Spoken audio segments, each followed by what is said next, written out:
গ্রামের 100 বিঘা জমির চাইতে শহরের 2-3 ডিসিম জায়গা আপনাকে অনেক বেশি সুখ আর শান্তি দিবে। আপনি হয়তোবা গ্রামের সবুজ প্রকৃতিটা পাবেন না, কিন্তু শহরে শান্তিতে একটু বাঁচতে পারবেন। গ্রাম থেকে আপনি যা পাবেন তার উল্টোটাই শহর থেকে পাবেন, কিন্তু তার ভিতরে একটু হলেও আপনি শান্তি অনুভব করতে পারবেন। গ্রামের মানুষকে সবাই সহজ সরল বলে, কিন্তু গ্রামের মহিলারা এতটাই চালাক চতুর হয় যে তারা একবেলা না খেয়ে থাকতে পারবে, কিন্তু একবেলা ঝগড়া না করে কখনোই থাকতে পারে না। শহরের মহিলাদের ক্ষেত্রে কিন্তু পুরাই উল্টো। তারা কিন্তু তাদের বাচ্চাদের স্কুল ঘরের কাজ নিয়েই ব্যস্ত থাকে। তারা কিন্তু অন্যের বিষয়ে সমালোচনা করার কোনো সময়ই পায় না। তার চাইতেও গ্রামে আরেকটা ভয়ঙ্কর জিনিস আছে। কার মেয়ের এখনো বিয়ে হলো না, কার মেয়ের বয়স হয়ে যাচ্ছে, কার মেয়েকে কলেজে পড়াইতেছে, কার মেয়ের বাচ্চা হচ্ছে না, কার মেয়ে কার সাথে কথা বলতেছে, এই বিষয়গুলো এত বেশি সমালোচনা হয় যে গ্রামের মানুষ এগুলা ছাড়া বাঁচতেই পারে না। গ্রামে যদি কারো মেয়ের ভালো জায়গা থেকে বিয়ের সম্বন্ধ আসে, বিয়েটা যদি ঠিকঠাক হয়ে যায়, তাহলে তাদের পাড়া প্রতিবেশীরাই নিজের টাকা খরচ করে রিক্সা ভাড়া করে ছেলের বাড়ি চলে যাবে। যেই পর্যন্ত না বিয়েটা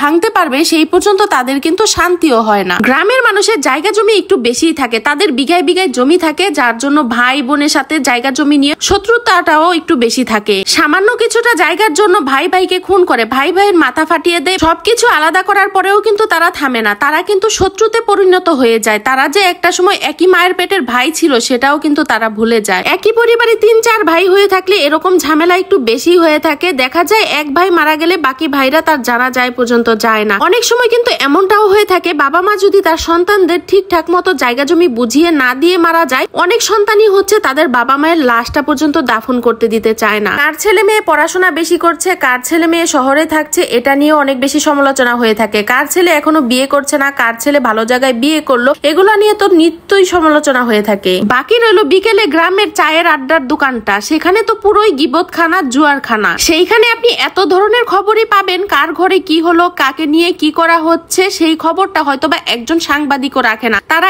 এত প্রকারের সমালোচনা করতে পারে। ধরেন শহরের একজন মহিলা গ্রামে গেল, আর তার সামনে গ্রামের মহিলাগুলা এমন ভাব দেখাবে তারা অনেক সহজ সরল, তারা কিছুই বোঝে না। কিন্তু বিশ্বাস করেন, যখন শহরের মহিলাটা চলে আসবে, তারা তখন তাকে নিয়ে এতই সমালোচনা করবে, তার পায়ের নখ থেকে একদম মাথার চুল পর্যন্ত তাকে নিয়ে সমালোচনা করা শুরু করবে, যা নাকি থামবেই না। গ্রাম আপনাকে সবকিছুই দিবে, প্রকৃতি দিবে, খাল দিবে, বিল দিবে, মাছ দিবে, চাষ করার জায়গা দিবে, সবকিছুই বেশি বেশি দিবে। কিন্তু বিশ্বাস করেন, মন থেকে গ্রাম আপনাকে কখনোই শান্তি দিতে পারবে না, কারণ গ্রামের ঝগড়াঝাটি এইসব বিষয়গুলো সবসময় লেগেই থাকে। কিন্তু শহর তার উল্টোটাই। শহরের মানুষগুলা অন্যরকম হয়ে থাকে। শহরে কিন্তু মানুষের এতটাও সময় নেই, তারা তাদের কর্মব্যস্ততা নিয়ে এতটাই ব্যস্ত থাকে যে কাউকে নিয়ে সমালোচনা করবে এই সময়টুকু পায় না। চার দেওয়ালের ভিতরে তারা তাদের কাজ নিয়ে অনেক বেশি ব্যস্ত থাকে, অন্যের বিষয়ে ভাবার তাদের কোনো সময়ই নেই। তবে শহরের মানুষ কিন্তু গ্রামের মতো প্রকৃতি, মাছ, চাষাবাদের জমি এইসব পায় না, কিন্তু তাদের মনে কিন্তু একটু হলেও শান্তি আছে। নিজের খেয়ে, নিজের পরে, নিজের কাজবাজ করে অন্যকে নিয়ে সমালোচনা করার সময়টা তারা কিন্তু খুব একটা পায় না। এক কথায় বলতে পারেন, গ্রাম আর শহরের সবকিছুই হচ্ছে আলাদা। অনেকেই আমার ভিডিও থেকে যারা হচ্ছে গ্রামে বসবাস করেন, তারা এই ভিডিওটা দেখলে অবশ্যই মন খারাপ করবেন বা আমাকে মনে মনে গালিও দিতে পারেন, কিন্তু আমার কাছে যেটা সত্যি মনে হয়েছে সেটাই আমি কিন্তু বললাম। আর যারা হচ্ছে আমার সাথে গ্রাম আর শহর নিয়ে